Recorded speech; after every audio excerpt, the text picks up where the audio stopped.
आप सभी के हृदय में विराजमान परमात्मा को मेरी राम राम।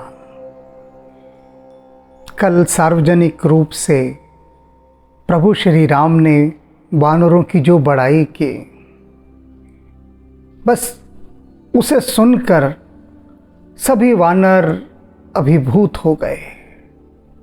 अपने गुरुदेव वशिष्ठ के सामने राम कहते हैं कि मुनि श्रेष्ठ, ये सब मेरे सखा हैं और जो रणभूमि का सागर था, उस सागर में ये मेरे लिए जहाज के समान सिद्ध हुए।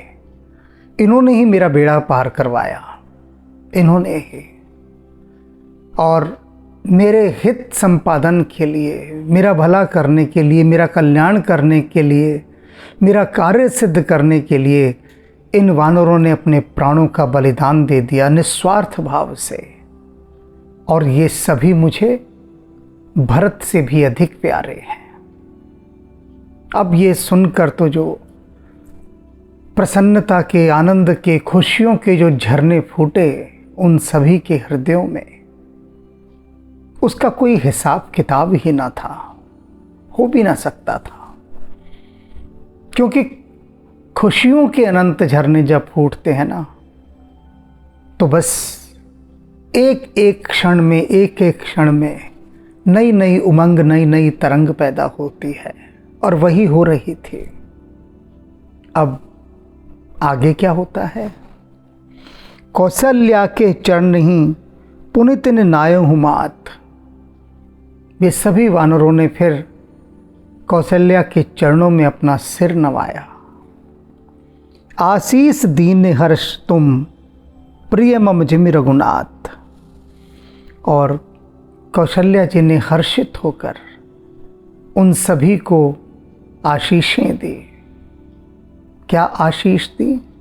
क्या कहा कि जैसे रघुनाथ मुझे प्रिय हैं, राम मुझे जैसे प्रिय हैं, उसी प्रकार से तुम भी मुझे प्रिय हो।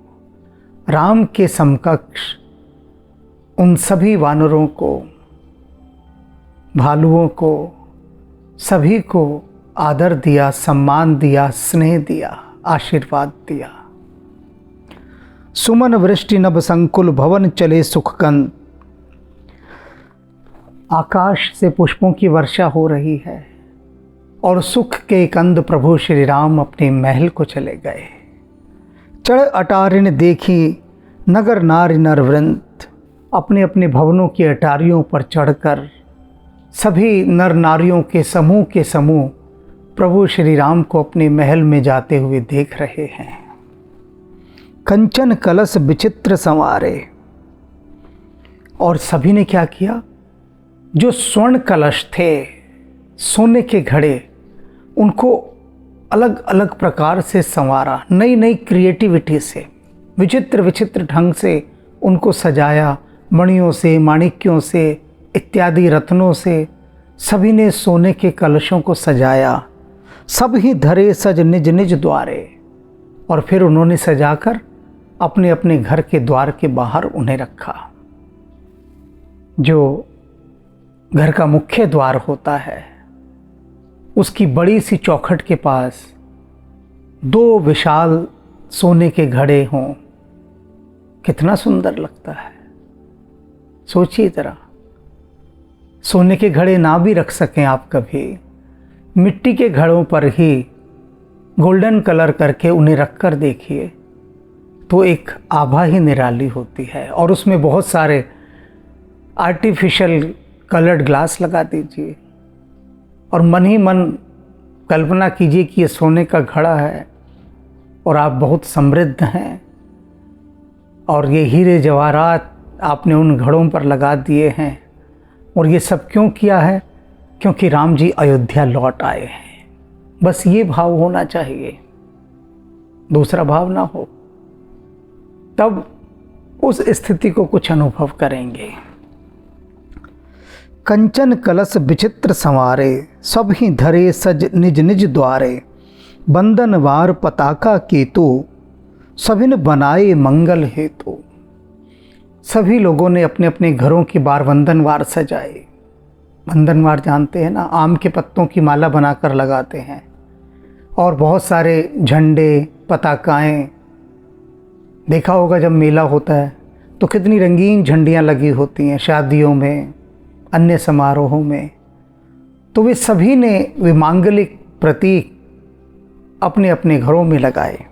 सभी बनाए मंगल हेतु। वे जो मंगलों के एक हेतु होते हैं, कारण होते हैं, वे सभी मांगलिक आयोजन, मांगलिक श्रृंगार सभी अयोध्या वासियों ने अपने अपने घरों में किए, सजा दिया अपने घरों को। आज भी जब दीपावली आती है हम अपने आधुनिक ढंग से उन्हें सजाते हैं ना, कितनी लाइटें लगाते हैं, अपने घरों में फूलों की मालाओं की लंबी लंबी लड़ियां लगाते हैं और जो भी सज्जा के साधन होते हैं वे सब इस्तेमाल करते हैं, आधुनिक साधन। उस समय जो प्राचीन साधन थे वे उनको कर रहे थे। आज भी हम राम के स्वागत में हर घर को अयोध्या बना लेते हैं, हर घर अयोध्या बन जाता है। यह महिमा है। आप चाहे अन्य कोई कारण सोचकर घर सजा रहे हों, लेकिन उसके पीछे जो मूल भाव होता है वह प्रभु राम के स्वागत का ही होता है। वीथी सकल सुगंध सिंचाई। अयोध्या वासियों ने सारी वीथियों को, वीथी कहते हैं गलियों को, और उन गलियों को क्या किया? सुगंधित जल से सींचा। जगह जगह पर सुगंधित जल का छिड़काव किया। जब कोई बहुत प्रभावशाली व्यक्ति आने वाले होते हैं तब आपने देखा होगा ना कि लोग क्या करते हैं, रूम फ्रेशनर को सड़कों पर छिड़कते फिरते हैं। तो उस समय प्राकृतिक चीज़ें होती थी, सारी सब प्राकृतिक, और वे क्या थे? सुगंधित जल का छिड़काव। चंदन की लकड़ी का जल होता होगा, चंदन की लकड़ी को सारी रात जल में भिगा कर रखिए, सुबह वह जल सुगंधित हो जाएगा और जहाँ छिड़का जाएगा वहीं चंदन की ही सुगंध से पूरा परिवेश सराबोर हो जाएगा। तो इस प्रकार से सुगंधित जल का छिड़काव किया गया। गजमणि रच बहु चौक पुराई। और गजमणि की मालाओं से सारे चौक चौराहों को सजाया गया, पिरो पिरो कर मालाएं, सारे चौराहे सजे हुए। नाना भांति सुमंगल साजे, हर्ष नगर निशान बहु बाजे। और हर प्रकार से जो भी मंगलमयी सामग्री होती है उससे पूरे नगर को सजाया गया। नगर में ढोल नगाड़े इत्यादि मांगलिक वाद्य यंत्र वे सब बज रहे थे। पूरा पूरा परिवेश उत्सव महोत्सवमय था।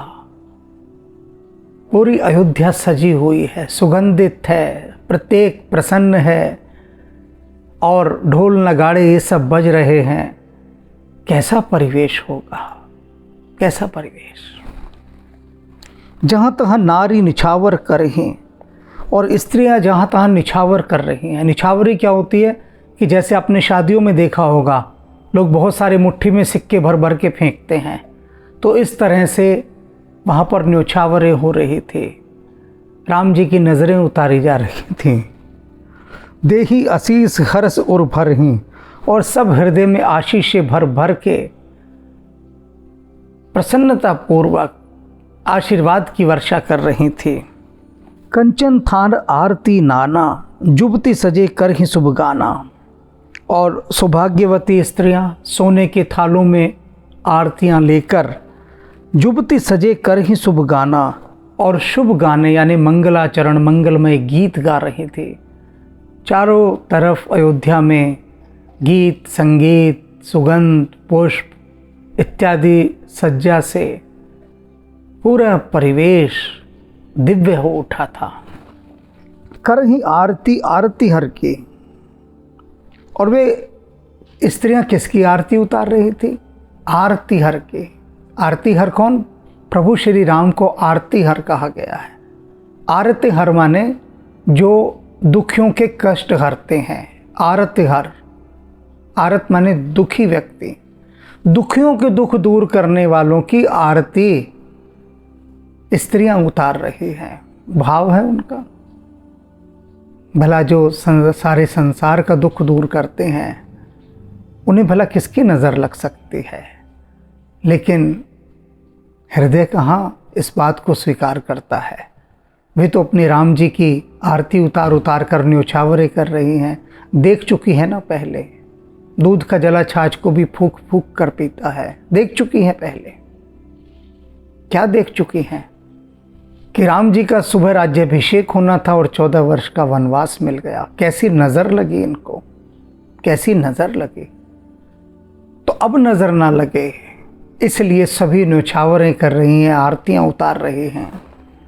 रघुनाथ कमल विपिन दिन करके, और ये रघुनाथ जी क्या हैं? राम जी जो रघुकुल का कमल है उसे खिलाने वाले सूर्य हैं। सूर्य को देखकर कमल खिल जाता है और राम जी को देखकर ये पूरा रघुकुल खिल उठा है। पुर शोभा संपत्ति कल्याणा, निगम शेष शारदा बखाना।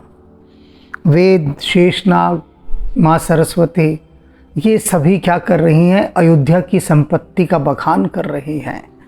पुर शोभा, उस नगर की शोभा, कि वह जो दिन था जिसे दीपावली का दिन कहते हैं, जिस दिन प्रभु श्री राम लौटे, तो इतने दीप जलाए गए, इतने दीप जलाए गए।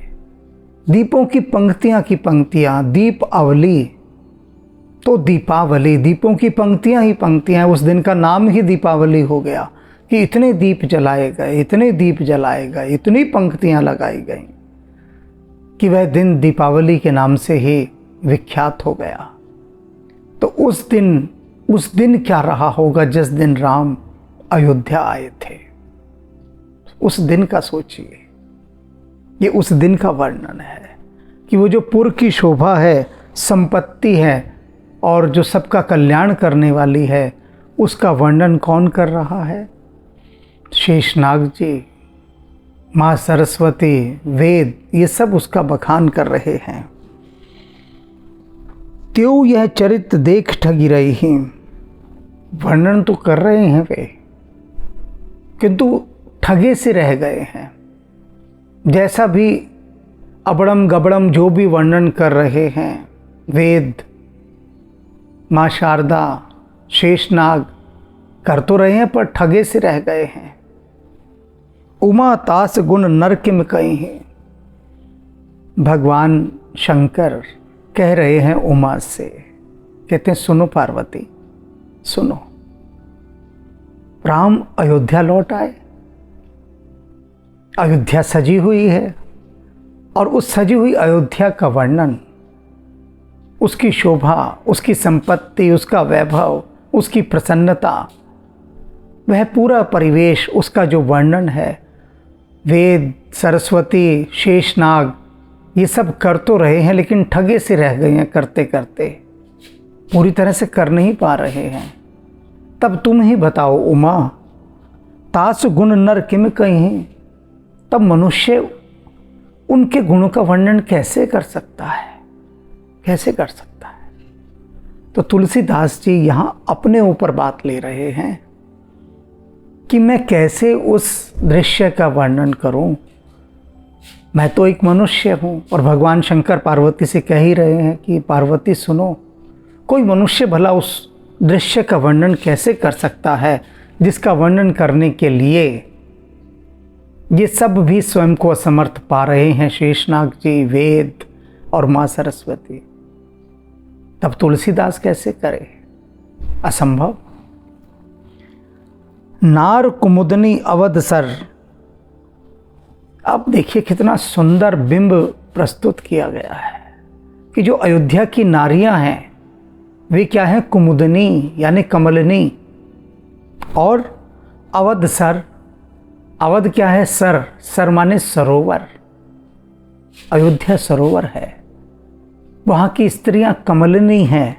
रघुपति बिरह दिनेश, और जो प्रभु श्री राम हैं वे क्या हैं? वे सूर्य हैं। और सूर्य का जो ताप है, उस सूर्य के ताप ने इन कमलनियों को मुरझा दिया है। कौन सा ताप है भाई सूर्य का? विरह का ताप। प्रभु श्री राम के विरह रूपी ताप से ये सारी कमलनियां मुरझा गई हैं। कमल सूर्य को देखकर खिल उठता है और कमलनियां सूर्य को देखकर मुरझा जाती हैं। तो प्रभु श्री राम का जो विरह रूपी ताप है, उसके कारण ये सारी कमलनियां मुरझा गई हैं, नारी रूपी कमलनियां। अस्त भय विगसत भई निरख राम राकेश। और अब उस विरह रूपी सूर्य का अंत हो गया है। अब तो रामचंद्र जी सामने आ गए हैं, यानी राम रूपी चंद्रमा। और कमलिनी जो है वो रात को चंद्रमा के प्रकाश में खिलती है। तो रामचंद्र जी को देखकर ये कमलनियां अब खिल गई हैं, क्योंकि विरह रूपी जो राम थे उस सूर्य का अब अस्त हो गया है। वह सूर्य अब नहीं रहा।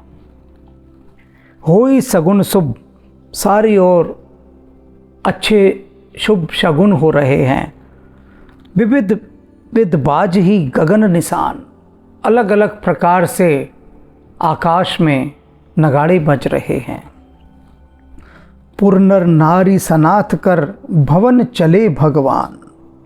और क्या, अयोध्या के नर नारियों को सबको सनाथ करके, दर्शन देके, तृप्त करके, अब तक तो अयोध्या अनाथ थे क्योंकि राम न थे। राम के आते ही अयोध्या सनाथ हो गई, सबको नाथ मिल गए, रघुनाथ मिल गए। और रघुनाथ जी क्या हैं? करी भवन चले भगवान। और सबको सनाथ करके भगवान अब अपने भवन में चले गए। प्रभु जान के कई लजाने। आप देखिए, यहां प्रभु श्री राम की जो संवेदनशीलता है वह दिखाई देती। कितने संवेदनशील हैं राम। कुछ भी राम भूलते नहीं है, बिसराते नहीं हैं कुछ भी। क्या अनुभव कर रहे हैं राम? सबके जी की जाने राम।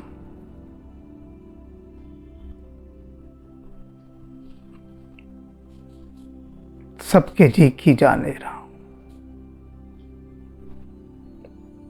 सोचिए थोड़ी देर के लिए, ज्यादा नहीं, थोड़ी देर के लिए सोचना बस, बहुत थोड़ी देर के लिए। जब राम वनवास को चले गए होंगे या जब जा रहे थे, तब से ही कैकेयी को क्या क्या नहीं सुनना पड़ा होगा, क्या क्या नहीं सुनना पड़ा होगा। और जो सुनना पड़ा होगा उसे कहीं आंका नहीं जा सकता, कहीं तौला नहीं जा सकता। कितनी कैकेयी को गालियां पड़ी, बेहिसाब, अनगिनत, और वह भी आत्मग्लानि से भर गई कि हाँ, मुझसे कितना बड़ा पाप हो गया। लौट आए हैं प्रभु श्री राम और ये जान गए हैं कि कैकेयी कितनी लज्जा से भरी हुई है। प्रभु जान कैकेयी लजाने,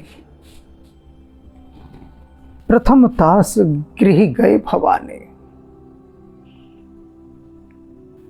शिव कह रहे हैं पार्वती से कि सुनो भवानी, सुनो, देखो राम लौटे हैं 14 वर्ष बाद। अपनी जननी कौशल्या के भवन में नहीं गए,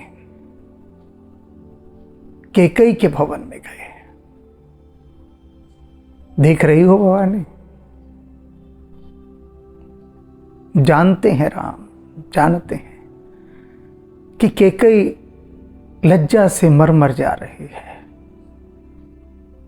और सबसे पहले वे कैकेयी के भवन में जाते हैं, जिसने जन्म दिया, जिसको सबसे ज्यादा प्रतीक्षा है राम की, उसके भवन में नहीं जाते।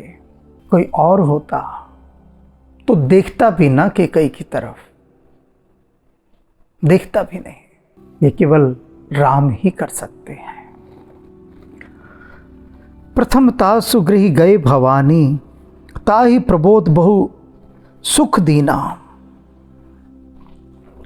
और सबसे पहले जाते ही उन्होंने कैकेयी को बहुत समझाया बुझाया और बहुत सुख दिया। असली निराकरण तो राम ही कर सकते हैं। कैकेयी को ये था बस राम मुझे क्षमा कर दे। तो राम कैसे क्षमा कर दें? कैसे क्षमा कर देना? क्षमा तो उसे किया जाता है जिसे दोषी ठहराया जाए। राम ने तो कभी कैकेयी को दोषी ही नहीं ठहराया। तो राम गए, बहुत समझाया बुझाया कैकेयी को और बहुत सुख दिया, प्रसन्न किया। ताहि प्रबोध बहुत सुख दीना, पुन निज भवन गवन हरि कीना। और फिर उन्होंने अपने भवन में प्रवेश किया। अपने घर में पहले नहीं गए, पहले माता कैकेयी के पास गए, उनको नमस्कार किया, उनको उस आत्मग्लानि के दलदल से बाहर निकाला, निशंक किया, बहुत विधि से समझाया और कहा कि मां तू छोड़ना, कहने दे संसार को, मत ध्यान दे उनकी तरफ। तेरा राम तेरे पास आ गया, ये खेल होना था हो गया, बात समाप्त। क्योंकि बचपन से ही राम को जिसने सर्वाधिक प्रेम किया है वह कैकेयी थी। कैकेयी भरत से भी अधिक राम से प्रेम करती थी। राम को दुलारा, स्नेह दिया। कौशल्य ने भी राम को इतना प्रेम नहीं किया जितना कैकेयी ने किया। राम कैकेयी की आंख के तारे थे। लजाने की बात स्वाभाविक थी। तो राम सबसे पहले कैकेयी को जाकर नमस्कार करते हैं, संतुष्ट करते हैं, आनंदित करते हैं, प्रसन्न करते हैं। कृपा सिंधु जब मंदिर गए, वे कृपा के सागर प्रभु श्री राम जब अपने मंदिर में गए। अब मंदिर में ये मत समझ लेना वहां कोई पूजा घर था। मैंने कई बार समझाया है, प्राचीन काल में अपने घर को मंदिर कहा जाता था। कोई पूछता था कहाँ जा रहे हो भैया, कि हम अपने मंदिर जा रहे हैं, अर्थात अपने घर, क्योंकि वह घर मंदिर होता था। आजकल तो लोग आपस में लड़ाइयाँ करने लगते हैं घर में। अगर पत्नी भक्ति भाव वाली है तो पति कहता है ये क्या है, ये रहने का घर है, इसको मंदिर बना रखा है तूने, हटा ये सब। और यदि पति भक्ति भाव वाला है और पत्नी नहीं है तो पत्नी कहती है कि ये क्या ड्रामा करते हो, हैं? ये घर है इंसानों के रहने के लिए, जहाँ जहाँ देखो भगवान का मंदिर बना दिया। तो ये बड़ा संयोग होता है, बहुत दैविक संयोग, कि किसी घर में पति और पत्नी दोनों भक्ति भाव वाले हों। और जब ऐसा होता है तब ही वह घर मंदिर बनता है। असली मंदिर तो अपना घर है। ये जो बाहर इधर उधर सड़कों पे, तीर्थ स्थानों पे जो मंदिर बने हैं, ये जितने भी मंदिर हैं सारे ठीक हैं, वे हैं, लेकिन असली मंदिर तो अपने घर में ही होता है, वहीं होता है। और ये तभी संभव है कि जब दोनों पति और पत्नी दोनों भक्ति भाव वाले हों, तब ये पंक्ति सार्थक होती है। कौन सी? कृपा सिंधु जब मंदिर गए। और कृपा सिंधु जब अपने मंदिर यानी अपनी महल में चले गए, पुर नर नारी सुखी सब भय, सब नगर के नर नारी सब परम सुखी हो गए कि प्रभु ने अपने घर में प्रवेश कर लिया, अयोध्या लौट आए हैं। गुरु वशिष्ठ द्विज लिए बुलाए।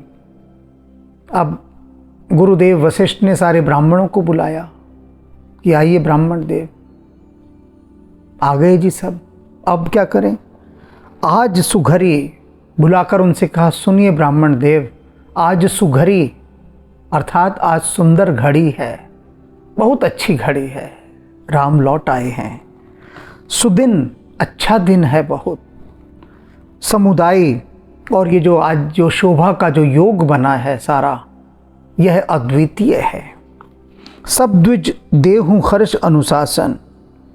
और अब आप सब ब्राह्मण लोग हर्षित होकर एक आज्ञा दीजिए। क्या आज्ञा दीजिए? रामचंद्र बैठे सिंहासन, कि रामचंद्र अब सिंहासन के ऊपर विराजमान हो। आप सभी ब्राह्मण देव ये आज्ञा दीजिए, इस कार्य को किया जाए। मुनि वशिष्ठ के वचन सुहाए। मुनि वशिष्ठ के ये वचन सारे ब्राह्मणों को बहुत सुहाए, अच्छे लगे, भाने ही थे, क्योंकि तब से इसी बात की तो प्रतीक्षा हो रही थी कि राम लौटें और उनका राज्याभिषेक किया जाए, सिंहासन पर विराजमान कराकर अयोध्या का राजा बनाया जाए। यही तो प्रतीक्षा हो रही थी, तो सबको अच्छे लगे। सुनत सकल विप्रन अति बहाए। सभी ब्राह्मणों को ये वचन बहुत भा रहे थे, सब आनंदित थे, प्रसन्न थे कि वह घड़ी, वह शुभ दिन, वह शुभ योग आ गया है जब 14 वर्ष बाद प्रभु श्री राम सिंहासन पर विराजमान होंगे। तो आप सभी भक्तगण जो भी इस समय इसका श्रवण कर रहे हैं, वे ये बात जान लें, अच्छे से जान लें कि उनका आत्म तत्व इस समय, उस युग में, उस काल में वर्तमान है। आज आप चाहे यहाँ हैं, लेकिन वह उस युग में पहुंच चुका है। और मेरी बात का यदि भरोसा ना आता हो तो अपने हृदय से पूछ लीजिएगा, वह बता देगा। राम राम।